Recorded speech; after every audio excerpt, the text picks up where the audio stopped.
On va aussi travailler sur ton bien-être émotionnel. Ici, ça veut dire faire la paix avec ce que tu ressens, avec ton enfant intérieur, avec ton passé, avec toi-même. On va faire en sorte d'entretenir une bonne relation avec qui tu es, avec le monde qui t'entoure, la nature bien sûr y compris, et les autres qui sont autour de toi. On va faire la paix avec les gens qui sont autour de toi et les choses que tu as pu subir.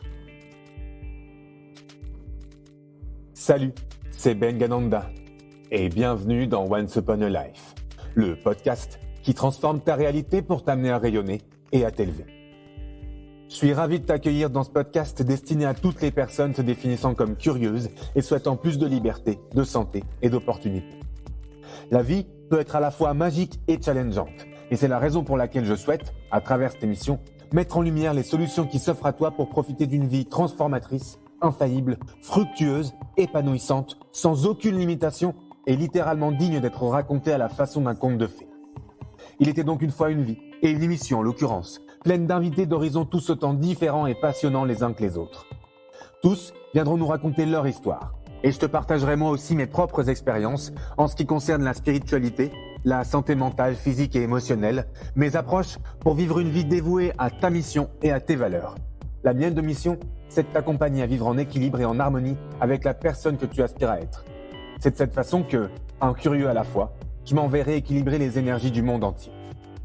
Si tu veux soutenir cette mission, je t'invite à t'abonner au podcast sur ta plateforme d'écoute préférée et à suivre l'émission sur Facebook, Instagram ou LinkedIn en cherchant Podcast Once Upon a Life tout attaché.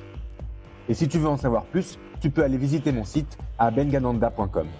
Donc, si tu es prêt à atteindre tous tes rêves, j'espère que tu nous rejoindras et que tu feras passer le message à tous ceux que tu connais qui pourraient bénéficier de ce soutien. Merci de ta présence, elle me fait vraiment chaud au cœur. Maintenant, place à l'épisode d'aujourd'hui. Aujourd'hui, je voulais qu'on recommence à parler un petit peu Ayurveda et je voulais adresser une question qu'on me pose souvent. Cette question c'est « Qu'est-ce qu'un accompagnement ayurvédique ?» C'est difficile d'expliquer ça en une seule phrase, donc j'ai préféré te faire un épisode entier. Ce qu'on va voir aujourd'hui, c'est les différentes étapes d'un soin, ce que l'Ayurveda peut t'apporter, comment on soigne grâce à l'Ayurveda, les différents aspects d'un soin ayurvédique, les buts de l'Ayurveda dont on va se servir pour dérouler le soin ayurvédique et pour te permettre de vivre en équilibre et d'être en harmonie avec ta nature profonde. C'est comme ça qu'on appelle ça en Ayurveda. On va voir aussi les buts de l'Ayurveda, les 4 grands thèmes qu'on peut couvrir lors d'un accompagnement ayurvédique, puisque effectivement on peut faire juste un soin ayurvédique, mais ce qui est encore plus intéressant, c'est de faire carrément un accompagnement, puisque un soin, ça va être bon, ça va être bénéfique, mais c'est comme quand par exemple tu vas chez l'ostéopathe. Une séance peut être bénéfique, mais si tu veux vraiment pouvoir travailler en profondeur, ça va être beaucoup mieux pour toi et mieux pour ton corps aussi d'ailleurs, de faire plusieurs séances, de faire une thérapie, comme on peut appeler ça. Ensuite, je vais aussi te montrer les outils qui sont à ma disposition et avec tout ça, on va déterminer l'approche complète et holistique qui est l'Ayurveda et ce qu'un soin du coup peut te proposer. Et si tu écoutes jusqu'à la fin, j'ai encore un cadeau pour toi.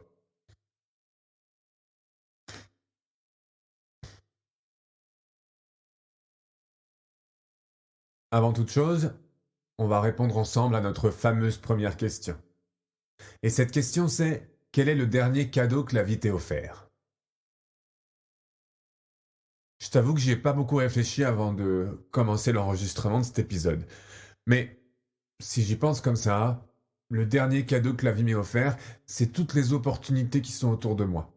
J'ai pu rencontrer de nouvelles personnes, faire de nouvelles collaborations et apprendre encore de nouvelles choses. Je suis accompagné par quelqu'un qui m'aide à voir les choses différemment et qui m'aide à évoluer encore plus pour ensuite pouvoir moi aussi te proposer des choses de plus ou avoir en tout cas plus d'outils à ma disposition pour toi, pour les soins que je vais te proposer.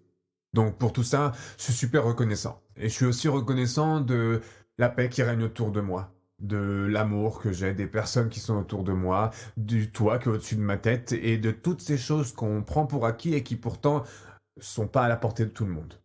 J'entends par là toutes les choses qui sont arrivées en Europe, notamment ces derniers temps, et je prends ce petit moment pour souligner le fait que cet espace Ce podcast, je souhaite vraiment que ce soit un espace d'échange et d'évolution, comme tu m'as certainement déjà entendu le dire. Et c'est pour ça que je ne vais pas adresser les choses qu'on peut entendre dans les nouvelles, dans les infos, à la télé, à la radio, ou sur Internet. Tout ça, je sais que tu peux avoir accès à ces infos et je fais le choix délibéré de ne pas en parler ici. Par contre, je souhaitais quand même faire un petit mot pour envoyer toutes mes pensées d'amour, de guérison et de paix à toutes ces populations qui sont dans le besoin.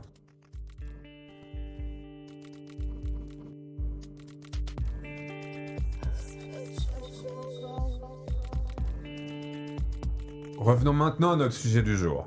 Le sujet, donc, c'est comment se déroule une séance d'accompagnement ayurvédique. Ce que je vais te raconter là, c'est ce que je raconte à tous les consultants qui viennent me voir pour la première fois. Un accompagnement ayurvédique se déroule en 7 grandes étapes bien définies par les textes anciens. D'abord, on va faire un texte de constitution doshique, qu'on appellera le Vikruti. Ce test, tu peux le passer sur mon site. Tu peux aller à bengananda.com/dosha pour trouver le test et déterminer toi aussi ton Vikruti. Le Vikruti, donc, c'est notre constitution doshique. On va pouvoir déterminer l'état doshique dans lequel on est aujourd'hui. Les doshas, si tu ne sais pas encore ce que c'est, je t'invite à te référer à l'épisode en question. C'est l'épisode 6, qui a pour titre « Les 5 éléments, ta personnalité unique, dosha et l'origine du monde ». Dans cet épisode, je t'explique que nos doshas, notre constitution doshique, peut et va changer en fonction des saisons, en fonction du temps qu'il fait, en fonction de l'âge qu'on a, en fonction aussi des activités qu'on a, des personnes qui sont autour de nous. Tout ça, ça va influencer notre état naturel. Et donc, la première étape dans un soin ayurvédique, c'est de déterminer l'état dans lequel on est au moment T, pour voir où est-ce qu'on en est. Ensuite, on va faire un deuxième test de constitution doshique. Celui-là, il sera plus général. On l'appelle le Prakriti. On va ici déterminer l'équilibre vers lequel tu devras tendre pour t'aider à être en pleine santé. Ce Prakriti, c'est notre constitution originelle. Celle-là, cette constitution, c'est donc nos doshas aussi, qu'on hérite de nos parents. On va hériter de ça à la naissance. Et donc ce deuxième test, il va nous aider à déterminer l'état d'équilibre vers lequel on doit tendre, comme je viens de t'expliquer. Donc avec ces 2 tests bien distincts, on va pouvoir voir où est-ce qu'il y a eu un changement, qu'est-ce qui se passe, où est-ce qu'il va falloir essayer de ramener l'équilibre. Ensuite, on va passer à l'examen de la personne. On peut être amené à examiner l'urine, les selles, le pouls, les yeux, la langue, mais on va aussi faire un entretien oral avec plein de questions qui vont me permettre de déterminer les changements récents qui ont pu t'arriver et qui ont pu, du coup, bouleverser ton équilibre. Comme je te disais, tout a une influence sur ton équilibre. Donc moi, je vais me permettre de te poser pas mal de questions pour faire en sorte de comprendre où est-ce que tu en es, où est-ce que tu veux aller, et peut-être faire aussi en sorte de trouver avec toi des éléments dans ta vie récente ou un peu plus lointaine qui ont pu t'arriver et qui sont encore en train de bouleverser ton équilibre. Ces choses-là, on va les voir ensemble et on va faire en sorte de les rééquilibrer aussi. On va comprendre pourquoi ça t'a déséquilibré et de quelle façon on peut faire en sorte de les relâcher et qu'elles t'affectent de moins en moins pour, bien sûr, à terme, ne plus t'affecter du tout et te permettre de trouver un équilibre malgré ou avec cette expérience que tu as pu vivre. Ensuite, on va déterminer, en fonction de tout ce qu'on a vu avant, de tes tests qu'on a fait, de l'examen qu'on a fait, on va déterminer ensemble, toi et moi, on va déterminer les solutions adéquates pour faire en sorte de lever ce déséquilibre dont je te parlais. Et ces solutions, on va les déterminer ensemble, comme je te le disais. Je te proposerai jamais quelque chose que tu n'as pas envie de faire. Je te proposerai jamais de faire quelque chose qui soit en dehors de tes valeurs ou que toi, tu ne supportes pas. Prenons, par exemple, des conseils en alimentation. Si je prends mon dosha, qui est Vata, les Vata, c'est des personnes qui sont pas censées manger beaucoup de piquant, parce que elles ont déjà tendance à avoir un système digestif qui est un petit peu mis à mal. Donc s'ils mangent trop de piquant, ils vont avoir du mal à digérer, ils vont avoir des ballonnements, et ça va pas être bon du tout pour leur équilibre. Et justement, moi ce qui m'arrivait avant, c'était que je mangeais beaucoup de piquant. C'est vrai que j'adore ça le piquant, et pourtant, à l'époque, je savais pas vraiment que c'était pas bon pour moi, donc je continuais. Effectivement, je sentais des choses qui allaient pas forcément très bien quand j'en mangeais, mais je faisais le choix de pas les voir, ou en tout cas, je me disais que peut-être Ou en tout cas, je me disais que peut-être ça venait d'autre chose ou que c'était comme ça. J'étais quelqu'un qui digérait mal et qui avait souvent mal au ventre, donc autant vivre avec. Et pourtant, non, on n'a pas à vivre avec des désagréments, on n'a pas à vivre avec des problèmes de santé. Notre état de santé naturel, c'est la bonne santé, justement. On est censé être en très bonne santé, on est censé être épanoui dans tout ce qu'on fait. Donc dès qu'il y a des petits déséquilibres, ces petits déséquilibres-là, ils sont amenés à évoluer, ils sont amenés à changer. On est, on est né, on est fait pour vivre en équilibre. Et rien que le mot équilibre, il te montre qu'on a besoin d'expérimenter, de voir des choses et de tenter. Donc c'est ce que j'ai fait du coup avec le piquant. Mais disons, on arrive aux solutions adéquates dans les 7 étapes dont je te parle. Et tu me dis que toi, tu veux vraiment manger du piquant.